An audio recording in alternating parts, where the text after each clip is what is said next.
दोस्तों, अगर देश में एनसीआर की प्रॉक्सिमिटी का सबसे ज्यादा इस्तेमाल किसी स्टेट ने किया है तो वो है हरियाणा। गुड़गांव जैसी सिटीज इसी कारण 30-40 सालों के अंदर अंदर एक वेस्टलैंड से मिलेनियम सिटीज बन गई हैं। इसी तरह हरियाणा के और एरियाज में डेवलपमेंट को लेकर जो मेगा प्रोजेक्ट्स प्लान किए गए हैं उनके ऊपर आज बात करेंगे।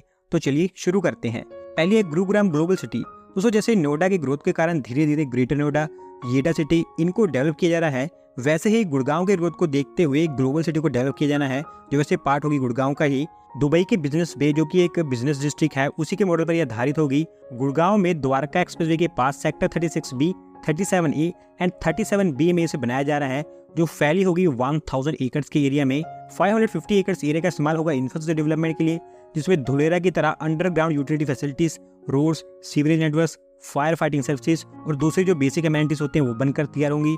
जबकि रिमेनिंग 450 एकड़ के एरिया में रेजिडेंशियल एंड कमर्शियल डेवलपमेंट होगा। Haryana state industrial and infrastructure development corporation limited के द्वारा इसे बनाया जाना है, जिनको रिस्पॉन्सिबिलिटी दी गई है, जिन्होंने ऑलरेडी इसके डेवलपमेंट को लेकर टेंडरिंग का काम स्टार्ट कर दिया है। अगली है रिलायंस मेट सिटी। दोस्तों, Reliance Met City Mukesh Ambani की कंपनी रिलायंस इंडस्ट्रीज के द्वारा हरियाणा के झज्जर डिस्ट्रिक्ट में बनाई जा रही है, जहाँ पर इनफैक्ट अभी अच्छी खासी डेवलपमेंट हो चुकी है।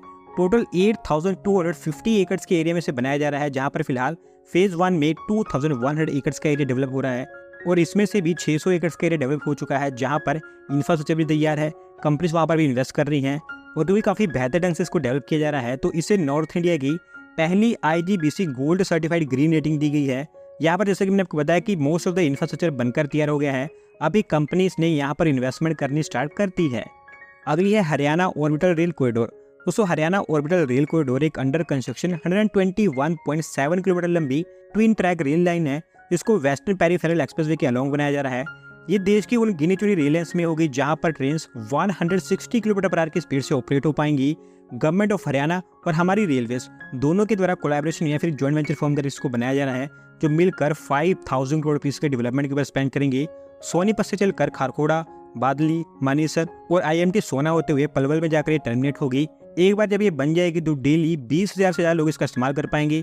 साथ साथ 50 million tonne per annum cargo की ढुलाई भी कर पाएगी। वैसे 4.69 किलोमीटर लंबी एक डबल लेन टनल इसमें बनाई जाएगी अरावली माउंटेन रेंज में, और क्योंकि उसको बनाना थोड़ा डिफिकल्ट टास्क है तो उसके लिए फॉरेन टेक्नोलॉजीज का इस्तेमाल होगा। ओवरऑल टनल को छोड़कर ये पूरी रेल लाइन 2025 तक बन जाएगी, जबकि टनल 2026 तक बनेगी। अगली है जंगल सफारी। दोस्तों, टूरिज्म को लेकर हरियाणा गवर्नमेंट का प्लान है कि वो दुनिया की सबसे बड़ी जंगल सफारी उनके स्टेट में बनाएंगे अरावली माउंटेन रेंज में, और ये फैली होगी हरियाणा में 10,000 एकड़ के एरिया में। गुरुग्राम एन्नू दोनों डिस्ट्रिक्ट इसका प्लान होंगे या फिर इसका पार्ट होंगे। गुड़गांव की ग्लोबल सिटी की तरह ये प्रोजेक्ट भी UAE की शारजा जंगल सफारी से इंस्पायर्ड है और उसी की तरह ही इसको बनाया जाएगा, जो आगे चलकर हरियाणा में सबसे बड़ा टूरिस्ट अट्रैक्शन होगा। अभी इसके डेवलपमेंट को लेकर इनिशियल काम स्टार्ट कर दिए गए हैं, धीरे धीरे 2-4 सालों के अंदर अंदर ये बनकर तैयार हो जाएगी। अगला है हिसार एयरपोर्ट। दोस्तों, हिसार को दिल्ली मुंबई इंडस्ट्रियल कॉरिडोर के अंतर्गत as a magnet city select किया गया है, तो बड़े स्केल पर यहाँ पर आपको प्रोजेक्ट्स लॉन्च होते हुए देखने को मिलेंगे, जिसकी स्टार्टिंग अभी हिसार एयरपोर्ट से हो चुकी है। हिसार एयरपोर्ट वैसे तो एक डोमेस्टिक एयरपोर्ट है, लेकिन दिल्ली मुंबई इंडस्ट्रियल कॉरिडोर के अंतर्गत इसको एक इंटरनेशनल एयरपोर्ट और MRO हब में कन्वर्ट किया जाना है। टोटल 3 फेज में इसका डेवलपमेंट होगा। फेज 1 में उड़ान स्कीम के अंतर्गत इसको डोमेस्टिक फ्लाइट्स के लिए तैयार किया जा रहा है। फेज 2 में एक नया passenger terminal, cargo terminal, runway का एक्सपेंशन और एक MRO हब को यहाँ पर बनाया जाना है, जबकि फेज 3 में इसे एक इंटरनेशनल एयरपोर्ट में कन्वर्ट कर दिया जाएगा। साथ साथ एक एरो सिटी और एक इंडस्ट्रियल हब भी यहाँ पर बनाई जाएगी। फेज 1 एंड फेज 2 ये 2024 तक बनकर तैयार हो जाएंगे, जबकि फेज 3 2030 तक बनकर तैयार होगा। तो फिर इसके अलावा हिसार में multi modal logistic park, Ambala multi modal logistic park, rapid metro का एक्सपेंशन, सरस्वती रिवर का रिवाइवल, पानीपत रिफाइनरी का expansion, Karnal medical college, Gurugram heli hub, Shamli Ambala expressway, इन प्रोजेक्ट्स को लेकर भी हाल ही में काम स्टार्ट किया गया है और इनके ऊपर भी अनाउंसमेंट की गई है। बाकी 2022 से पहले के जितने भी प्रोजेक्ट्स थे उनको लेकर मैंने ऑलरेडी एक वीडियो बना रखी है, जिसका लिंक मैंने डिस्क्रिप्शन में दे रखा है, उसको भी आप चेकआउट कर सकते हैं। और आज की वीडियो में बस इतना ही। जल्दी मिलता है किसी नई स्टेट के साथ।